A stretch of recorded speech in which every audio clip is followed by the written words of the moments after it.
So yun po no, what's up sa inyo mga pangat? Woo! Magandang umaga, tanghali, hapon, gabi. At sana sa maganda kayong kalagayan. Good morning, blessed na naman sa inyo lahat dyan mga pangat. Good morning, blessed na naman sa buong mundo. At syempre ngayong araw na to mga pat. Ano ba ngayon? Syempre mga pangat, ngayong araw, ngayong umaga, ngayong maghapon mga pangat.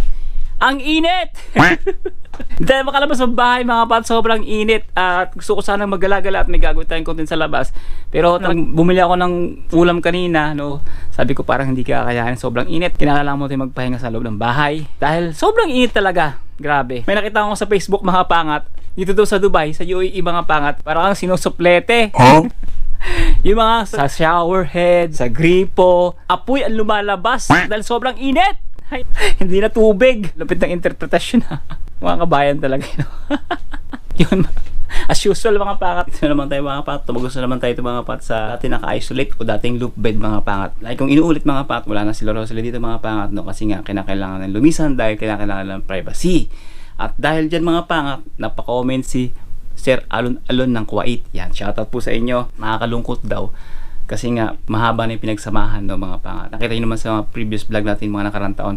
So, lagi natin nakakasama si Rosalie sa mga content, no? At yung mag-asawa mga pangat. Pero nga, yung previously, hindi natin sila nakakasama kasi sobrang busy nga mga pangat. So, hindi nangangahulugan na wala sila rito mga pangat is tapos yung friendship o yung pagkakaibigan mga pangat. Doon pa rin mga pangat, siyempre. Hindi mawawala yun. Pero mga pangat, lahat ng bagay is tapos yun ang end ng pagtira nito sa bahay kasi kinakailangan nilang lumisan dahil gawa nga mga pangat na winawasak o inaalis yung partition. So dahil kinakailangan ng privacy, kinakailangan umalis. Like kung sinasabi mga pangat na uuwi tayo sa kanya-kanyang pamilya no mga pangat pagdating ng panahon. At syempre mga pangat, darating ang panahon na ikikwento natin mga pangat yung alaala natin sa UAE. So sa Dubai mga pangat, syempre lahat ng mga nakasama natin sa mga vlog kahit nung mga unang-una pa, kahit na nasan sila sulok ng mundo, syempre kasama na sila sa kwento dito sa alaala natin sa UAE pagdating ng panahon. Yan, diba? Anyway, shoutout sa mga naghahanap-hanap dyan sa mga kasama natin dati. No, ganoon talaga. Kagaya ni Samo, nung mga naghahanap kay Samo, nakita namin si Alvin, si Samo, napatchay kami mga pangat. Yan yung picture, yan, di ba? Andun pa rin mga pangat, pero siyempre hindi lang talaga nakikita-kita. Minsan nga sa bahay, sa loob ng bahay nga, hindi kami nakikita-kita. Yung pa kayo nasa labas na o nasa iba na sila nakatira. Kaya, o talagang hindi na magkikita. Pero, sometimes, no, mga pangat, try natin kapag nakita-kita, siyempre, andun pa rin yung vlog natin. Yan! At isa pa mga pangat, no, hindi naman mga pangat sa lahat ng lugar o sa lahat ng building o sa lahat ng real estate wala lang partition mga pangat, hindi naman ganoon, binabawasan lang. At may mga building o real estate mga pangat na pang family at pang business. So yung iba kasi mga pangat inalaw naman na gawing pang business, pero mga pangat sobra-sobra kasi, kaya may mga talagang tinatanggal. Anyway, maglaba muna tayo ngayon mga pangat dahil kailangan natin maglaba dahil gutom na tayo ng bahagya. Magmemerenda tayo mga pangat. Siyempre, kailangan natin baguhin yung ating lifestyle mga pangat pagdating sa pagmemerienda. Alam nyo kung anong memerendahin natin? Uy.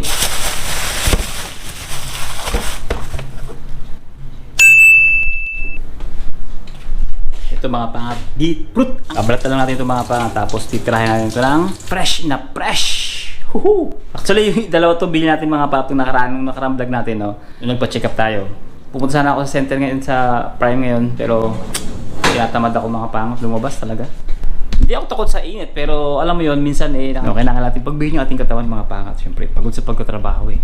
Sabi niya, pwede bang dito muna ako sa loob ng bahay? O sige. Ayun, labahan natin. Balatan natin yung ating beetroot. Yan. Solid. Red na red mga pangat. Maraming benepisyo sa katawan daw itong mga pangat eh. Itong beetroot. Maaasahan siya. Oh, diba? Yung iba, ano to eh, hinahalo sa salad, pero kung mga kakain natin to na parang santol. Huh? Di wala siyang buto sa gitna actually. Di ba walang buto sa gitna? Ayan lang siya oh. Mura lang sa Dubai ito, no? 3 dirhams lang, 2 hindi, wala pang 3 dirhams actually. Edit ko pa sana yung paghiwa nito, pero hindi na. Matrabaho, mag-edit eh. Ay mag-video. Mag-e-effort na naman tayo. Ganto na lang. Kagaya na nagluto ako mga pat ng broccoli, no? Ganon lang yan, pero tagal kong hinawa yun. Set pa na pang camera. Video. Hirap ko ba? Pero danger ito mga pangat sa kabataan sa mga bata dyan ha. Huwag yung gagawin yung ginagawa ko. Yung ginagawa sa kamay, wag. Sangkalan na gamit dapat. Ayan na, ganyan lang. What is the taste? Crunchy. At kaya siyang singkamas. At good na good. Crunchy mga pangat. Hapo, narinig ba yung crunchy? Habi. Talo pa yung apple, talo pa yung bayabas, talo pa yung peras, no? Itong. Ito hindi matamis eh. Pag kumakain ka ng mga ganito, mga healthy food, fruits, no? Pag kumakain ka ng mga healthy food, piling mo lumalakas ka, no? Piling mo, yung mga organs mo masaya. Yung liver, yung heart, yung kidney, yung ating digestive system, yung lungs, yung brain, yung bone, yung blood circulation. Piling mo masaya sila, no? Pagka kumakain ako ng mga healthy food, pakiramdam ko parang nabibigyan mo ng tamang pagkain yung organs. Yung napalipat ako rito mga pangat. Ang init talaga sa may kusina kasi walang aircon sa kusina mga pangat. Sobrang init. Sagit lang tayo doon, pinawisan agad tayo. So, pagpatuloy natin yung ating pagkain. Kapin. Iba talaga mga pangat pagka masustansya yung kinakain mo, no? Paus na. Pero mga pangat nyo, hindi makakaila. Na masarap tayo kainin yung mga fast food, yung mga street food, yung may mga chemical, yung mga processed food, no? Masarap silang kainin. At habang kinakain mo sila, ulala, talagang napakasarap, di ba?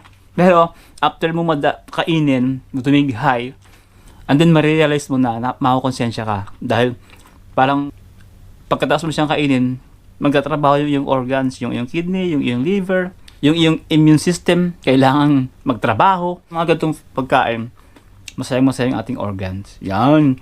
Baka sabihin naman iba niya, ano ka ba, Roger TV? Dahil mo, alam ko naman pinagsasabi mo. Disclaimer po. Wala pa akong masyadong alam sa mga pagdating sa medisina. Pero mga pangat, siyempre, habang tayo tumatagal sa mundo, habang tayo nagkakaroon ng edad sa mundong ito, dapat hindi tayo paurong. Dapat pasulong yung ating knowledge, yung ating pagkaunawa sa mga bagay-bagay, especially sa pagkain mga pangat, no?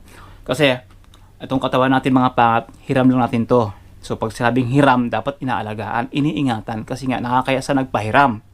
Sino ba nagpahiram mga pangat? Siyempre, ito hiram natin sa ating amang nasa langit. Sabi mga pangat, sa kanyang banal na kasulatan, ang ating katawan ay templo.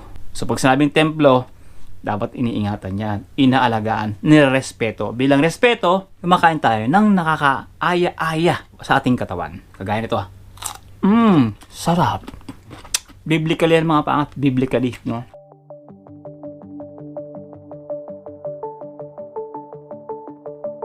Paano mo iingatan o paano mo pangalagaan yung pinahiram na katawan sa'yo? Siyempre mga pat sa pamamagitan ng healthy food, exercise, siyempre yung tulog talaga, yung puyat, no? Yan yung kalaban ng karamihan, yung puyat. At ang hirap tumakas din sa puyat. Pero kailangan as much as possible, we do something, no? Na makatulog tayo ng maayos. Doon lang yung pagkakataon ng katawan natin na mag-repair, no? Kaya tuloy lang tayo sa mga healthy food. Dapat habang tumatawag sa mundo, nauunawaan mo at naiintindihan mo na kung ano yung dapat mong ini-intake. At hindi ko naman sinasabi mga pangat na pag yung lifestyle mo is healthy, is magiging immortal ka. No, syempre, hindi ganun. Ang kaganda lang kasi mga pag yung lifestyle mo is healthy, apektado niyan mga pangat yung pamumuhay, yung brain, yung pangunawa, yung kilos, yung galaw, yung stress medyo less. Tsaka mas malawak yung pagkaintindi sa mga bagay-bagay. Mas parang nagmamature ka sa tulungan ng pagkain, pag-inom ng tubig, natural food.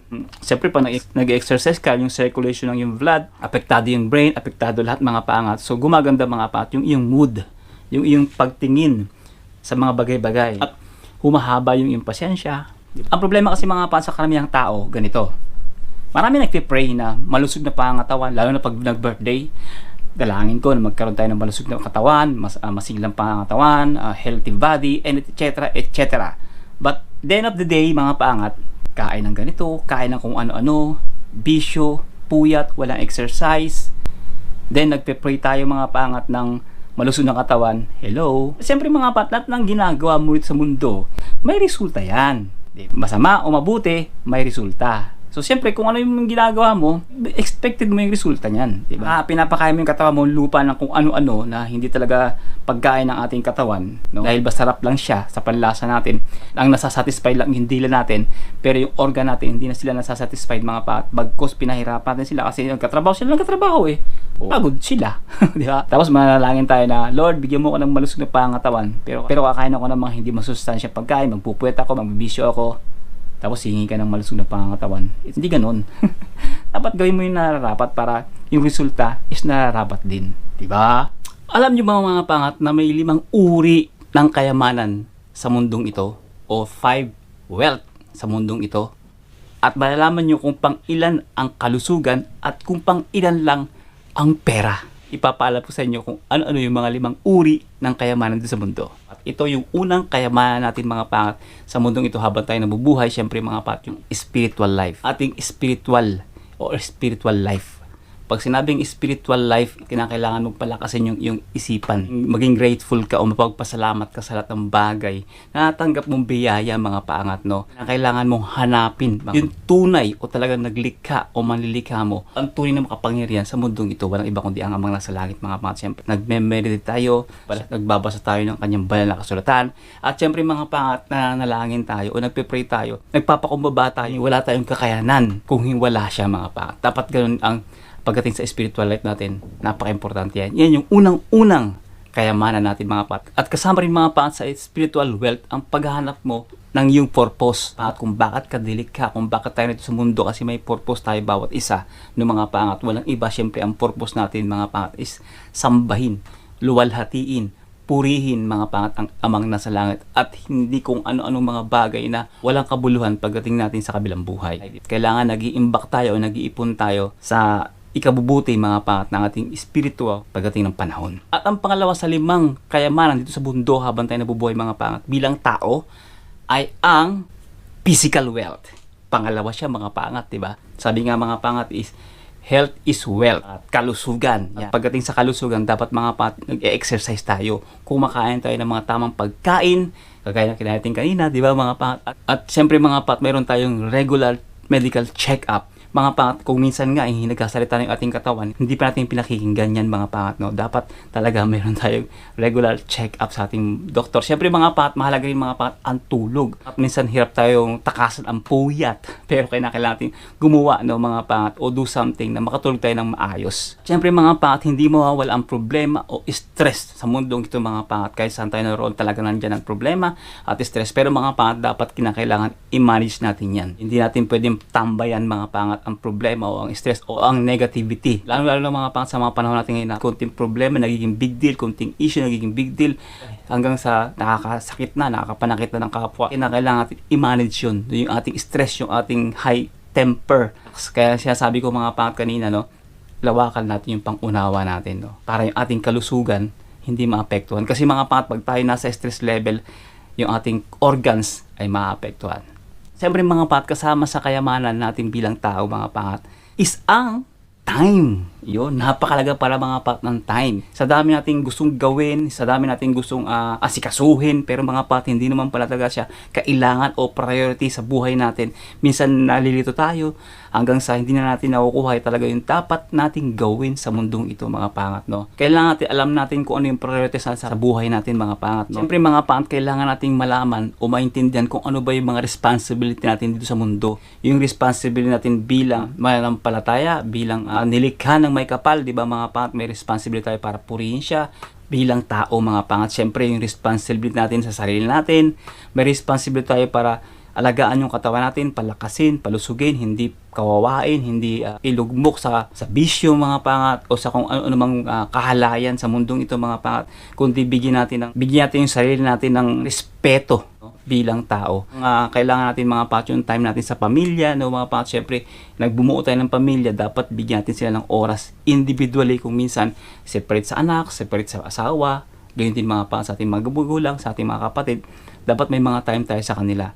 Aminin natin mga pangat, mahirap talaga gawin yun, no? Maging mayaman ka man o mahirap siyang gawin. Yung magkakaroon ka ng time sa bawat isa or sa sarili mo, pero kailangan natin gawin yun mga pangat. Siyempre mga pangat, dapat meron din tayong tinatawag na quiet time. Nagme-meditate tayo. Kaya isa rin pala talaga ang time na kayamanan natin mga tao. Diba? At syempre mga pangat, hindi mawawala rin mga pangat yung hobby mo, yung activities. Kasama rin yan mga pangat sa time. Dapat sports mo, diba? Kung basketball man yan, swimming, volleyball, tennis, running, any, etc. mga pangat na hobby mo. Kagaya ng ginagawa rin mga pangat, diba? Video lang tayo. Pero hobby natin to mga pangat o nagustuhan na rin natin mga pangat. Isa rin to mga pangat sa time, kaya nabibigyan natin ng oras. Pero dapat hindi ibababad yung oras natin sa mga hobby natin. Kumbaga, mayroon dapat tayong certain time lang mga pangat sa bawat bagay-bagay. Kasi mga pangat yung ibang tao, karamihan sa mga tao, mga pangat talagang nilalaan nila yung buhay nila sa trabaho. At hindi ako exempted dun mga pangat, no? Kasi yan yung source of income natin. Alam naman natin yung mga pangat, pero nakakalimutan natin yung ibang bagay na dapat pinaglalaan natin ng oras. Linalaanan natin ng oras. At ang pang-apat mga pangat, yun yung tinatawag nating social life. Yung pakikitungo sa ibang tao, yung pakikipagkaibigan sa ibang tao, pang-build ng network. At pang-lima na mga pangat, syempre, doon na papasok ang financially mga pangat. So pang-lima lang siya mga pangat sa kayamanan din sa mundo, hindi siya priority ha. Although kailangan natin siya mga pangat sa mundong ito, pero kasi karamihan mga pangat ng tao doon nakatutok sa financial, which is kailangan natin yun, pero mga pangat panlima lang siya. Pagdating naman mga pangat sa financial, dapat mga pangat invest wisely. Huwag nyo akong gagayahin na nag-invest ako dun sa yung nakwento ko na mga pangat sa mga vlog natin. Kung napanood nyo nun, hindi ko nakikwento rito. Siyempre hahaba itong video natin. Gamitin natin yung pera sa tamang pamamaraan, no, mga pangat, sa pagbili ng mga bagay-bagay na importante at hindi gusto lang. At the end of the day, hindi naman talaga tayong kailangan yung mabibili natin mga pangat. Kasi mga pangat, pinagpagura natin yan, no? Nag-boost tayo ng oras dyan, nag-spend tayo ng oras. Kaya mga pangat, spend money wisely. Kailangan natin mag-isip ng another income, yung mga pwede nating pagkakitaan para mag-improve yung ating life, umuhay mga pangat sa mundong ito, no?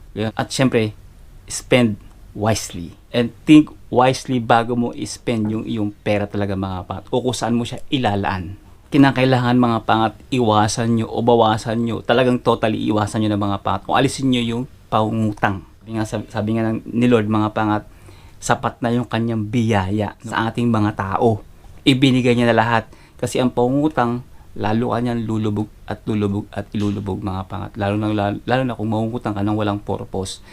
Iba yung loan, kung mag-loan ka, may purpose mga pangat to invest o lalong mong palakihin yung iyong business. Pwede yun. Pero kung mangungutang ka dahil sa luho, wala naman talagang patutunguhan, don't do it mga pangat. Ilulubog ka niyan sa kamunoy. So yun mga pangat, hanggang ito lang itong vlog ito mga pangat. Kwento lang muna tayo ngayong vlog ito mga pangat. Maraming salamat sa kumapag kayo sa punto ng video na to. Don't forget to like, share, and subscribe kung natuto ka at nagkaroon ka ng idea mga pangat sa ating kayamanan na akala mo wala ka. Sa limang yon, baka naman meron kang kayamanan na akala mo wala ka. Hindi lang financial. Tantay natin, pang-lima lang ang financial. Nakunguna pa rin mga pangat ang spiritual na kayamanan natin. Lagi mo tandaan, think positive lang. Good vibes. God bless you all. Sa lahat ng pagsubok at tagumpay, to God be the glory. God first, always. See you next one. Let's go.